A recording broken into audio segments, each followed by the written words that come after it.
欢迎来到新兴消息频道，请订阅频道，所以大家不要错过当天最热门的新闻。我们今天的时事通讯包括以下内容：从赵丽颖幸福到万家热播，看和幸福婚姻背后的4个真相。最近，赵丽颖主演的《幸福到万家》热播，每一集的弹幕上都有和幸福赶紧离婚吧的字幕。从花千骨楚乔传到知否，我们一路追随赵丽颖，一直追一直爽。其实，就像张琪老师所说，我们熬夜追的不过是自己的职场升迁记而已。可唯独到了《幸福到万家》时，我们失望了。赵丽颖饰演的和幸福一路升级打怪，绝境翻盘，却守着方方面面都逊色于她太多的丈夫，不肯离婚。在观众的愤愤不平和憋屈里，我们看到了和幸福婚姻背后的4个真相。01，好的婚姻都会为对方设身处地的着想。剧中，和幸福本来学习成绩优异，却因为家庭条件不好而早早辍学。为了供妹妹上大学，她一直没嫁人，直到妹妹大学毕业。后面经人介绍，她嫁给了邻村的王庆来。和幸福认为王庆来敦厚老实，不抽不赌，是个肯踏实过日子的人。婚礼当天，万家庄村书记的儿子万传家以闹婚为由，猥亵了伴娘何幸运，也就是何幸福的妹妹。为了给妹妹出头，何幸福当场拿起板凳就砸向了万传家，万传家顿时头破血流，被众人7手8脚抬着送往了医院。王庆来的父母因害怕得罪万家，责怪何幸福太鲁莽冲动。王庆来却在父母跟前处处维护妻子，担心她受气，更怕警察抓走她。他催促何幸福回娘家先躲起来，有啥事自己顶着。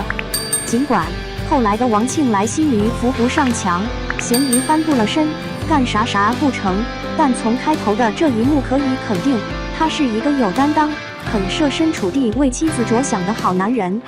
其实，在我们的现实生活中，适婚女性对男人的要求，常常是一些看得见摸得着的东西，比如外貌、学历、年薪、车子、房子。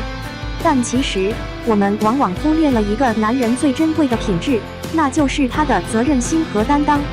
因为，但凡一个能站在伴侣角度，设身处地为伴侣考虑的男人，都不会差到哪里去。就像《父母爱情》中的江德福，虽然出身农村，也没怎么读过书，却为了和安杰结婚，哪怕影响仕途也毫不在乎。后来在岛上，几次升迁的机会也都因安杰而错过。可是他从来不在妻子、孩子面前提为家庭做出牺牲的事，这就是一个男人的爱与担当。当然，生活回报他的也是幸福满满的家庭。所以，对女人来说，具备这种慧眼识珠的能力尤为重要。我们需要看见的不仅是男人的个人能力、社会地位和外在优秀，而是更应该看重男人对家庭的责任和担当。02，幸福的婚姻，赚钱比爱情重要。何幸福虽然文化程度不高，但她格局大，思维敏捷，并且肯吃苦。来到城里不久，就在律师事务所做了保洁，后来又经过努力当上了前台，收入不断增加，还拿了驾照。反观王庆来，好不容易通过弟弟的关系求得一份保安的工作，却不好好干，硬是凭实力弄丢了工作。暗恋何幸福的关涛为了照顾何幸福，让王庆来到律师所干勤杂工作，可没多久王庆来又捅了娄子，被辞退。没有退路的王庆来只好打算回万家庄。观众对万庆来真的是恨铁不成钢，就连律师事务所的小姑娘都悄悄对何幸福说，他配不上你。这时，观众会期待剧情朝爽剧的方向发展，希望何幸福蜕变成妖神或楚乔，然后离婚和关涛在一起，事业爱情双丰收。但何幸福没有这样做。看到万庆来不适应大城市的生活，她便决定和丈夫一起回王家庄开客栈。而此时的何幸福经过在大城市的打拼和淬炼，已经今非昔比。遇见爱情虽然是很多女人毕生的向往和追求，但此时在何幸福眼里，干事业、挣钱比什么都来得更实际。就像白岩松曾经说过的，物质是最重要的基础，基础不牢，地动山摇，贫贱夫妻百事哀。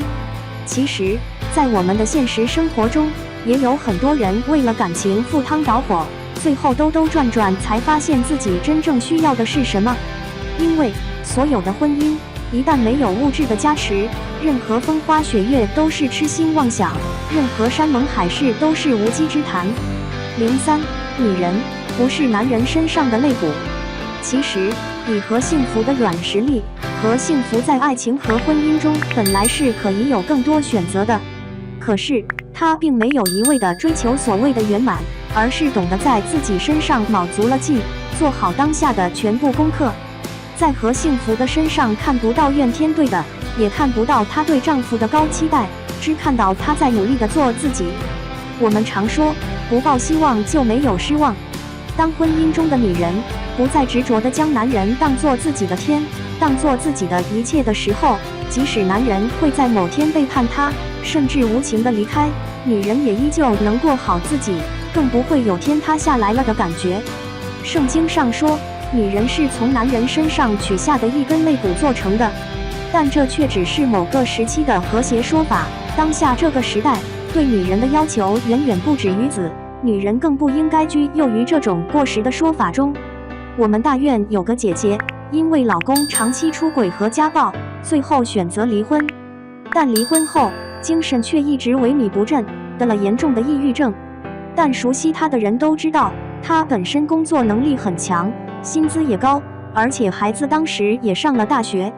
按理说，她应该庆幸于自己逃出了狼虎之穴，终于得到了解脱。可在她的思想里，却一直走不出婚姻失败的阴影。她会经常觉得自己没脸见人，甚至觉得别人都在戳她的脊梁骨，甚至还会觉得是自己不好才导致了婚姻的失败，并且还陷入到了将来自己一人无法带孙子的焦虑中。所以，女人的独立，首先应该是人格的独立，其次才是生活的独立。只有当女人强大内心，将婚姻当作锦上的花，而不是雪中的炭时，才能在婚姻里减少期望值，按照自己的意愿过自己想要的日子。这也让我想起了心理学家武志红在《中国式的情与爱》一书中提到的，中国的男孩子在恋爱和婚姻中都在找妈妈，中国的女孩子也都在找爸爸。当女人在潜意识里不再依赖于父母，真正做回自己，才会真正放下对男人和婚姻的依赖，心智成熟地走向自己。04，女人跟谁过，都是跟自己过。